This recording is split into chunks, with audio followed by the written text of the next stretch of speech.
இப்போ அதற்குரிய விடுங்க.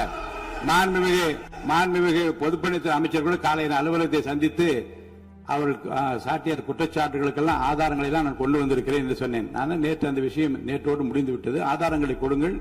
தக்க நேரத்தில் இதை பற்றி சொல்ல வேண்டிய நேர்ந்தால் நான் இதெல்லாம் ஆய்வு செய்து உரிய நேரத்தில் அவை குறிப்பிட்டு ஏற்றுவதற்கு முன்பாக அவரிடம் காட்டி அதற்கு பிறகு அதை பற்றி முடிவெடுக்கும் என்று நான் சொன்னேன்.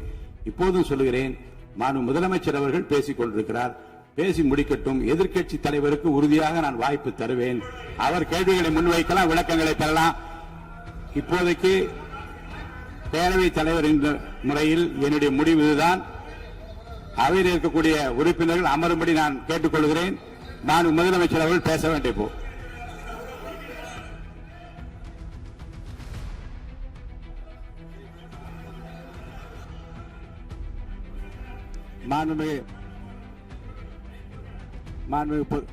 இருங்க. அதை முன்னவர் முடிக்கட்டும். தலைவர் அவர்களே, நேற்றைய தினம் நீங்கள் முழுமையாக பேசினீர்கள். உங்கள் பேச்சுக்கள் எப்படி இருந்தது என்பதும் நாடு அறியும். இருந்தாலும் கூட நாங்கள் அமைதியாக இருந்தோம். இல்ல நீங்க இருங்க. ஒவ்வொரு வார்த்தைக்கு இருங்க. நீங்க மின்வெட்டையில நீங்க சொன்னீங்க. உங்களுடைய முன்னாள் அமைச்சர் ஆற்காடு வீராசாமி இருக்கிற போது மின்வெட்டால் தான் நாங்கள் ஆட்சியே மாறியது என்றெல்லாம் சொன்ன கதையெல்லாம் இருக்கு. அதெல்லாம் சொன்னோம்னாங்க. நாங்களே அமைதியா இருந்தா அதுக்கு அங்கே தயவு செய்து எதிர்கட்சி தலைவருக்கு வாய்ப்பளிக்கிறார்கள். அந்த வாய்ப்பை நீங்கள் அவர் முதலமைச்சர் பேசுவதற்கு பிறகு பேசினால் அழகாக இருக்கும். அவை முன்னர் பள்ளிக்கல்வித்துறை அமைச்சர் மாண்புமிகு பேரவைத் தலைவர் அவர்களே, அவர் ஒரே ஒரு வார்த்தையை தான் சொன்னார். பார்ட்டி ஃபண்ட் என்ற வார்த்தையை கேட்டு எதிர்க்கட்சி நண்பர்கள் கோபப்படுகிறார்கள். ஆனால் அதன் மீது உங்களுக்கு பாயிண்ட் ஆஃப் ஆர்டர் தருவதாகவும் நீங்கள் வந்து சட்டப்பேரவைத் தலைவர் சொல்கிறீர்கள். நேற்றைய தினம் இதே போல வெற்றி தலைவர் அவர்களினுடைய வழிகாட்டில் வளர்ந்த நாங்கள் சகிப்புத்தன்மையோடு அவர்கள் பல வார்த்தைகள் சொன்னார்கள். புதிதாக சோஃபா மாடல் என்றார்கள், குதிரை பேரம் என்றார்கள், எத்தனையோ வார்த்தைகள் சொன்ன போது சகிப்புத்தன்மையோடு அதை கேட்டு பொறுமையாக இருந்தோம். இவர்கள் குதிரை பேரம் எல்லாம் அவைக்குள் நீக்கப்பட்டு விட்டது. சரி, சோஃபா மாடல் என்று சொன்னார்கள். ஆதாரம் கேட்டு இப்படி எழுந்து நாங்கள் கொந்தளிக்காமல் ஒரு சட்டமன்றத்தில் ஒரு உறுப்பினர் எப்படி நடந்து கொள்ள வேண்டும் என்பதற்கு எடுத்துக்காட்டாக தமிழக வெற்றி கழகத்தின் உறுப்பினர்கள் நடந்து கொண்டார்கள். இப்போது மதிப்பிற்குரிய எதிர்க்கட்சி தலைவர் அவர்களே, உங்கள் ஊடாக நான் கேட்பது என்னவென்றால், அவர்களினுடைய கட்சி உறுப்பினர்களை அவர் அமைதிப்படுத்தி முதல்வர் அவர்கள் உரையை முழுமையாக கேட்டு சகிப்புத்தன்மைக்கு சட்டமன்றத்தில் இந்த பக்கம் மட்டுமல்ல அந்த பக்கமும் எடுத்துக்காட்டாக இருப்பதற்கு அவர் வழிவகை செய்ய வேண்டும் என்று உங்கள் மூலமாக கேட்டுக்கொள்கிறேன். பொதுப்பணித்துறை அமைச்சர்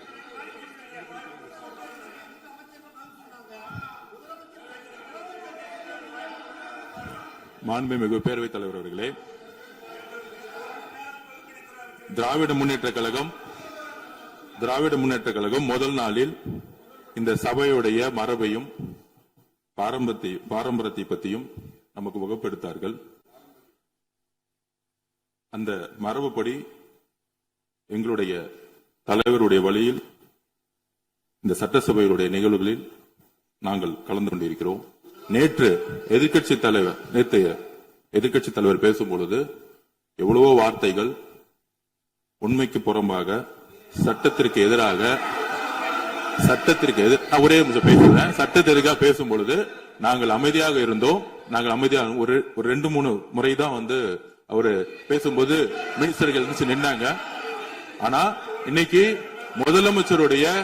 மாண்புமிகு முதலமைச்சருடைய முதல் உரை கடந்த 4 நாட்களாக திராவிட முன்னேற்ற கழகம் முதலமைச்சர் ஏன் பேசலன்னு சொல்லிட்டே இருந்தாங்க.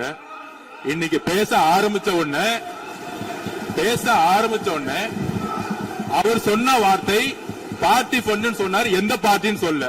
ஆனா அந்த வார்த்தைகள் சொல்லி முடிஞ்ச உடனே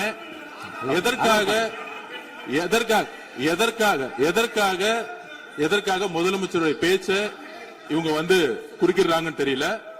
நீங்கள் சொன்னது மாதிரி முதலமைச்சர் பேச வேண்டும். பேசிய பின்பு கருத்துகளுக்கு பதிலளிக்க அவர்கள் பதிலளிக்கும், நாங்களும் பதிலளிக்க தயாராக இருக்கிறது பதிவு பண்றோம். மாண்புமிகு முதலமைச்சர் அவர்கள்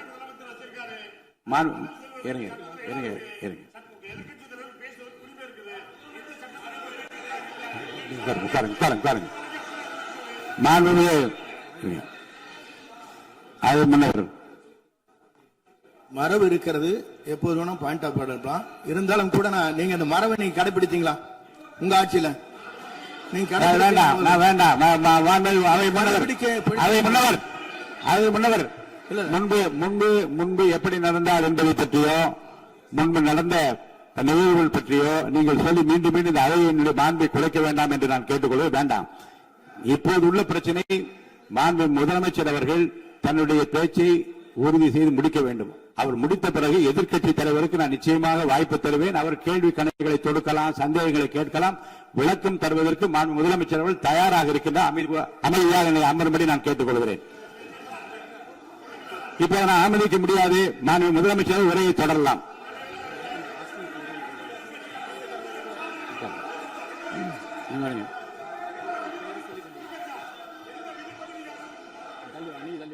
மாண்புமிகு உறுப்பினர் ஆஸ்டின் உங்க இடத்துல போய் உட்காருங்க. மாண்புமிகு உறுப்பினர் ஆஸ்டின், நீங்க ஒரு மூத்த உறுப்பினர், சபை விதிகளை நன்கு தெரிந்த ஒரு உறுப்பினர், நீங்க போய் இடத்துல உட்காருங்க. முதல்ல மாண்புமிகு முதலமைச்சர் அவர்கள் உரையை தொடரலாம். இப்போது எந்த விதமான பாயிண்ட் ஆஃப் ஆர்டர்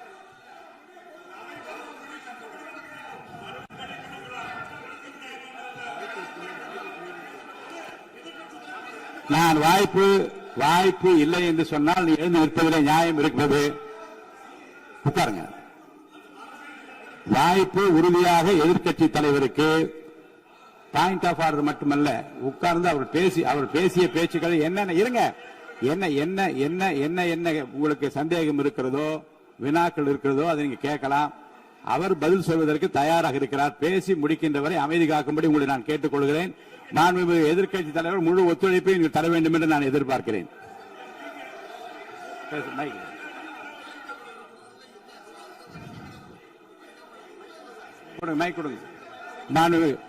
மாண்புமிகு எதிர்க்கட்சி தலைவர் பேரவைத் தலைவர், நீங்க உட்காருங்க. நேற்று நான் பேசும்போது சில அமைச்சர்கள் குறுக்கிட்டு பேசினாங்க, அதற்கு நீங்க அனுமதி கொடுத்தீங்க. அதே மாதிரி இன்னைக்கு முதலமைச்சர் பேசும்போது சில வார்த்தைகள், தவறான வார்த்தைகள் பேசுறாரு. அவர் பார்ட்டி ஃபண்ட் அப்படின்னு சொல்லியிருக்கிறாரு. அவர் அமைச்சர் அந்த பார்ட்டி ஃபண்ட் எந்த பார்ட்டின்னு கூட சொல்ல தைரியம் இருந்தா சொல்லுங்க, நாங்க அதெல்லாம் பேஸ் பண்ண தயாரா இருக்கோம். எதையும் ஆதாரத்தோடு எதையும் பேசுங்க. நீங்க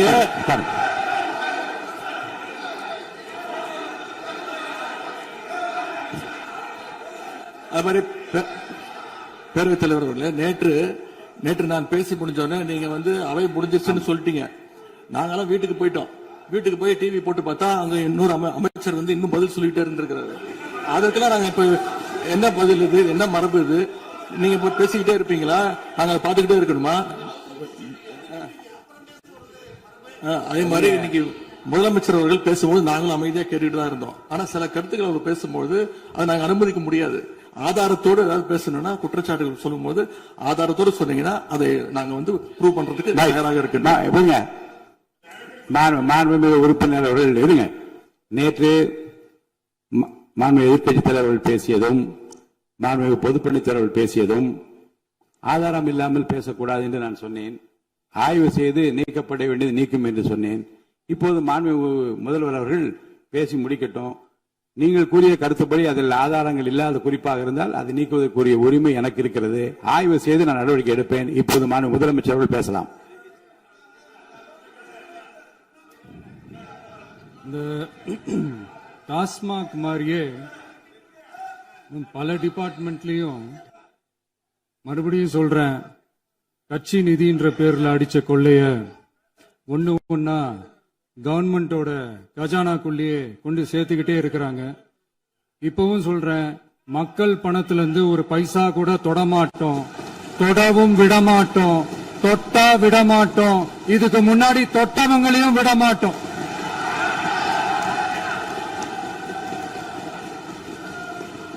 ஒவ்வொரு ஊழலா வெளியில வரும் போலே, ஒவ்வொரு வேஷமா கலைஞ்சிரும் போல இங்க இருக்கிற நிறைய பேரு நடுங்கி போய் இதுல நம்ம மேல அவதூறு வேற. இப்ப புதுசா ஒரு வெப்பன் ஒண்ணு கொண்டு வந்திருக்காங்க. அது என்ன தெரியுமா?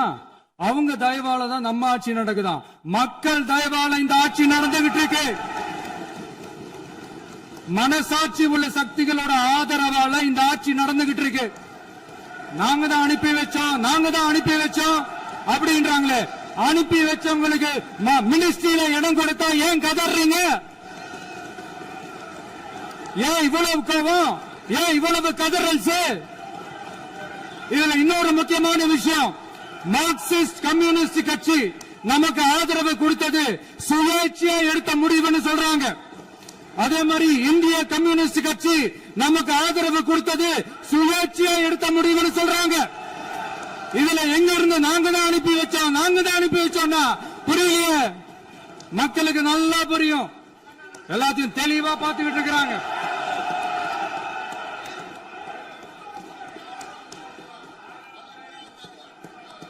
முதலமைச்சர் கண்டினியூ பண்ணலாம். மாண்பு முதலமைச்சர்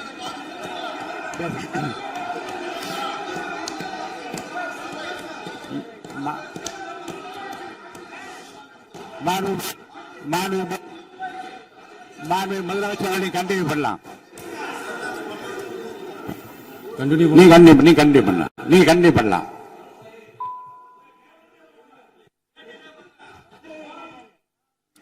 இந்த சமூக நீதி அரசுன்னு சொல்றவங்களை பார்த்து கேக்குறேன், நம்ம பட்டியலின சகோதரர்களுக்கு எத்தனை அமைச்சர் பதவி கொடுத்தீங்கன்னு கொஞ்சம் சொல்ல முடியுமா? ஆனா நம்மளுடைய அரசுல 8 அமைச்சர் பதவிகள் யாருக்கு? நம்ம பட்டியலின சகோதரர்களுக்கு. எல்லாம் நம்ம அண்ணன், நம்ம தம்பி, நம்ம தங்கச்சிங்க. அண்ணல் அம்பேத்கர் அவர்களுடைய கிட்டத்தட்ட 100 ஆண்டு கால கனவு இப்ப நிறைவேறி இருக்கு. நான் ஏன் கொஞ்சம் சவுண்டா பேசுறேன் அப்படின்னா அவங்களுக்கு கேட்கணும்ன்றதுக்காக தப்பா எடுத்துக்காது. அதே மாதிரி பெண்களோட பாதுகாவலர் நாங்க தான் அப்படின்னு சொல்லிக்கிறவங்களை கேட்கிறேன், எத்தனை பெண்களுக்கு அமைச்சர் பதவியில இடம் கொடுத்தீங்க கொஞ்சம் சொல்ல முடியுமா? எங்க அரசுல 4 சகோதரிகளுக்கு அமைச்சர் பதவி கொடுத்திருக்கிறோம்.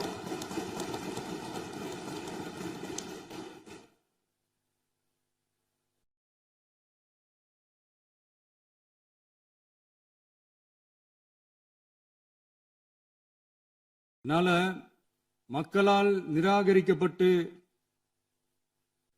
மக்களால் அகற்றப்பட்டவங்களுக்கு ஒண்ணு சொல்லிக்கிறோம், தப்பே செய்ய மாட்டோம், ஊழலே செய்ய மாட்டோம், நேர்மையா தான் இருப்போம், நியாயமா தான் இருப்போம் அப்படின்னு சொல்றவங்களால மட்டும்தான் கூட்டணி ஆட்சி அமைக்க முன்வரும்.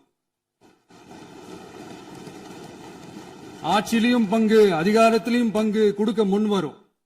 ஊழல்லையே ஊறி போனவங்களால இந்த கூட்டணி ஆட்சியோ ஆட்சியிலையும் பங்கோ அதிகாரத்திலையும் பங்கு கொடுக்க முன்வராது. மெஜாரிட்டி இருந்தாலும் தரமாட்டாங்க, மெஜாரிட்டி இல்லனாலும் தரமாட்டாங்க. கேட்டா ரெடிமேடா ஒரு பதில் ஒண்ணு வச்சிருப்பாங்க, கூட்டணி ஆட்சியை மக்கள் விரும்ப மாட்டாங்கன்னு. அதே மக்கள் தான் இப்ப அவங்கள பார்த்து சிரிக்கிறாங்க. நான் பதவி ஏத்த அன்னைக்கு கொஞ்சம் டைம் அவகாசம் கேட்டேன்.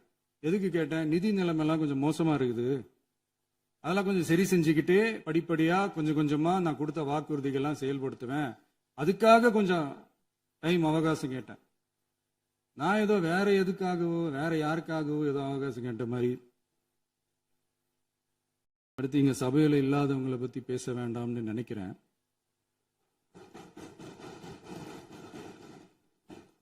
இங்க நம்மளை பத்தி அவதூறு பரப்புறதோட மட்டும் இல்லாம இப்ப நம்ம மக்கள் மேலேயும் அவதூறு பரப்ப ஆரம்பிச்சுட்டாங்க. மக்கள் நமக்கு ஓட்டு போட்டது தப்பான், குடும்பமா நமக்கு ஆதரிச்சது தப்பான். இது இப்ப இல்ல, நான் சொல்றது எம்ஜிஆர் அவர்கள் காலத்திலிருந்தே. அப்பவே அவர் ஜெயிச்சப்போ அதே மக்களை தப்பா பேசுறது. மக்கள் என்ன பண்ணிட்டாங்க, எம்ஜிஆர் என்ன பண்ணிட்டாரு, எம்ஜிஆர் என்ன இது பண்ணிட்டாரு. 50 வருஷமா ஒரே டெக்னிக்கா.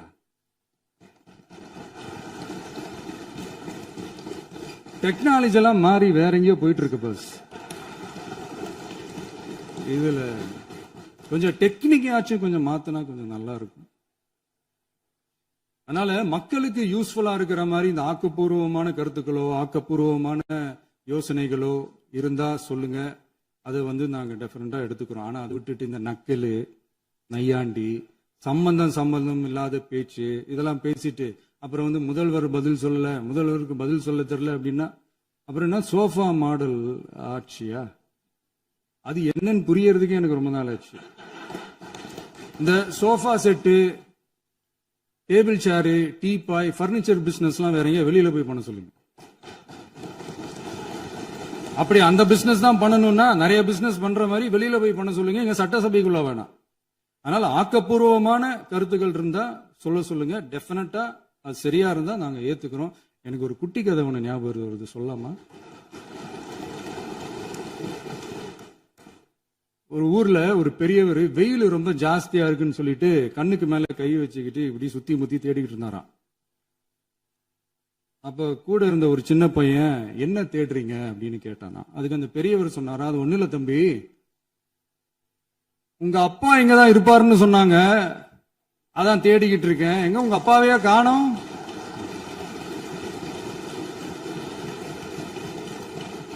இல்ல அந்த எங்களுக்கும் நக்கலா நையாண்டியா சம்பந்தம் இல்லாத குட்டி கதை இதெல்லாம் எங்களுக்கும் பேச தெரியும். அந்த கதையில பெரியவர் அப்படி சொன்னாராம், தப்பா எடுத்துக்காதீங்க. அந்த கதையில பெரியவர் அப்படி கேட்டாராம். அதனால யாரும் இங்க டென்ஷன் ஆக வேணாம். அதனால இன்னொரு இந்த என்னுடைய உரையை முடிக்கிறதுக்கு முன்னாடி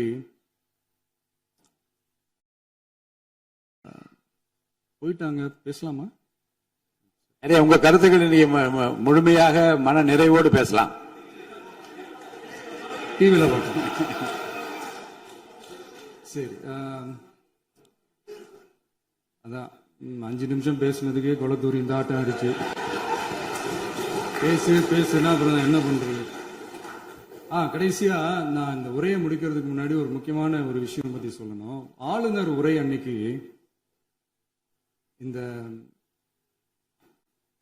தமிழ் தாய் வாழ்த்துக்கு அப்புறம் தேசிய கீதம் பாடினது தப்பு, தேசிய கீதம் 2 முறை பாடினது தப்பு, அப்படி ஒரு நிகழ்வு இதுக்கு முன்னாடி இந்த சட்டசபையில நடந்ததே கிடையாது, அந்த மரபே மாத்திட்டீங்க, இப்படி ஒரு பெரிய ஒரு போர் மாதிரி எதிர்கட்சி சார்ந்தவங்க எல்லாம் சொன்னாங்க இல்லையா? அந்த மாநில உரிமை போராளிகளை, அந்த மரபு காக்கிற உரிமை போராளிகளை ஒரே ஒரு கேள்விதான் கேட்கணும்.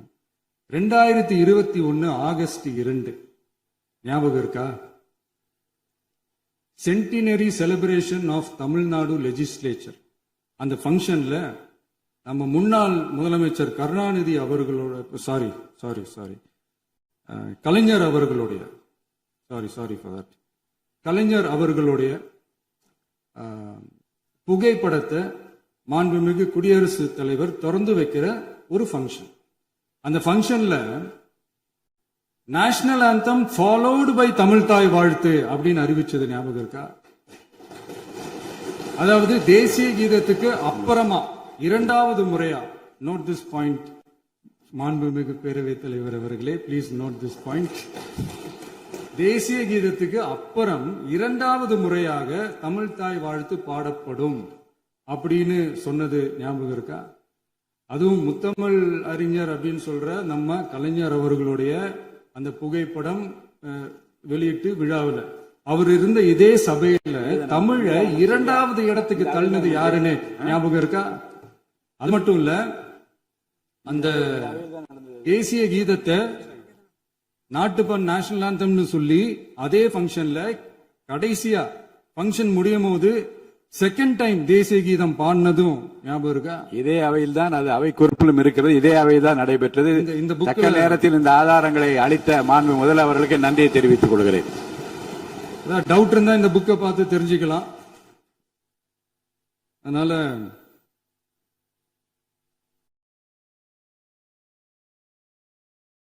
கேட்டா என்ன சொல்லுவாங்கன்னா, அது ஜனாதிபதி கலந்துகிட்ட ஃபங்க்ஷன், அதெல்லாம் அப்படிதான், அதெல்லாம் கண்டுக்க கூடாது அப்படின்னு சொல்லுவாங்க. இதே மாதிரிதான் பேசுறது ஒண்ணு, செய்யறது ஒண்ணு, பேசுறது ஒண்ணு. இதெல்லாம் மக்கள் பார்த்துக்கிட்டு இருக்காங்க. எலெக்ஷனுக்கு முன்னாடி தான் அப்படி செஞ்சுக்கிட்டு இருந்தாங்க, இப்ப எலெக்ஷனுக்கு அப்புறம் அதே தான் செய்யறாங்க. இந்த விஜயையும் சாமானியர்களின் உண்மையான சமூக நீதி அரசையும் அவமானப்படுத்துறதுக்கு தான் அவங்களோட அந்த பொலிட்டிக்கல் சீனியாரிட்டி அது பயன்படுத்துது போல. சரி, செய்யட்டும், நல்லா செய்யட்டும். இப்போ ஆனாலும் நம்மளுடைய மாநில உரிமை, மொழி உரிமை, உத்தமபுத்திரர் போல வேஷம் போடுற எதிர்க்கட்சிக்கு ஒன்றை மட்டும் ஆணித்தரமாக சொல்றோம். உங்களை மாதிரி தமிழ்னு சொல்லிக்கிட்டு, மொழி, பண்பாடு, கலாச்சாரம்னு சொல்லிக்கிட்டு ரெட்டை வேஷம் போடுறவங்க நாங்க கிடையாது. உலகெங்கும் வாழும் என் தமிழ் சொந்தங்களுக்கு நம்முடைய உத்தரவாதம் தமிழ் தான் எங்க உயிர் நாடி அப்படின்றத மறக்க மாட்டோம்.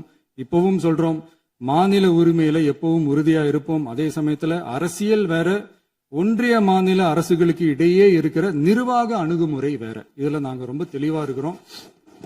அதனால எங்களுக்கு பாடம் எடுக்கிறதா நினைச்சுக்கிட்டு உங்க வேஷத்தை நீங்களே கொஞ்சம் கொஞ்சமா கலைச்சுக்கிட்டே வர்றீங்க, மறந்துடாதீங்க. அப்புறம் நேத்து எதிர்கட்சி தலைவர், மாண்புமிகு எதிர்கட்சி தலைவர் பேசும்போது நிறைய பேசினாங்க. அதுல ஒண்ணு மட்டும், அரசு சொல்றதா நினைச்சுக்கிட்டு நம்மளை இன்டைரக்டா ஈவில் அப்படின்ற அந்த வார்த்தையை யூஸ் பண்ணாங்க. எனக்கு ஒண்ணுதான் சொல்லணும்னு தோணுது. ஈவில்ஸ்னு டெவில்ஸ் பேசக்கூடாது.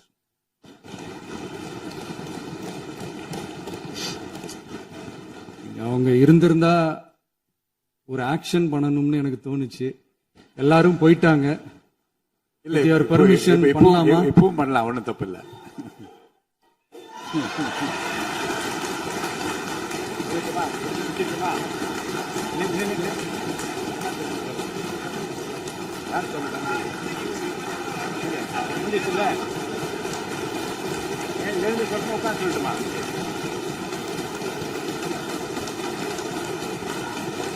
எதிர்கட்சியை சேர்ந்த எதிர்கட்சி தலைவர் உள்ளிட்ட மாண்புமிகு உறுப்பினர்களுக்கும் வணக்கமும் நன்றியும்.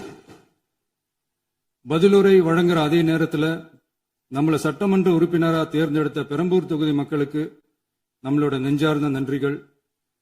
அதே மாதிரி ராஜினாமா பண்ணிட்டாலும் நம்மளை தேர்ந்தெடுத்த திருச்சி கிழக்கு மக்களுக்கும் இந்த மன்றத்தில் நம்மளோட நன்றியை பதிவு